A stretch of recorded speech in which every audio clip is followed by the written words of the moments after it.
அமர்நாத் குகையின் உட்புறத்தில் பனியாலான சிவலிங்கம் அமைந்துள்ளது.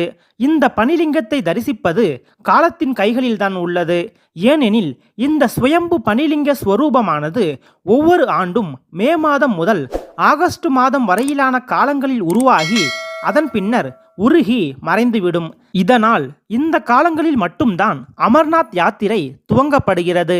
வாழ்வின் ரகசியத்தை, அதாவது அமரத்துவத்தை பற்றி சிவபெருமான் பார்வதி தேவிக்கு கூறிய இடமாக இது திகழ்வதால் இத்தலமானது அமர்நாத் என்று அழைக்கப்படுகிறது. இந்த லிங்கத்தின் உருமாற்றம் சந்திரனின் வளர்பிறை மற்றும் தேய்பிறை காலங்களுக்கு ஏற்ப உருமாறுவதாக கூறப்படுகிறது. அமர்நாத் குகைக்குள் சிவபெருமான் பனிலிங்க வடிவில் காட்சியளிக்கிறார். பெரிய மேடையில் திரிசூலமும் குளிர்ந்த சூழலில் பிரம்மாண்டமான பனிலிங்க வடிவும் காண்பவரை கவர்ந்து கண்களில் கண்ணீரை வரச் செய்து மெய்சிலிர்க்க வைத்து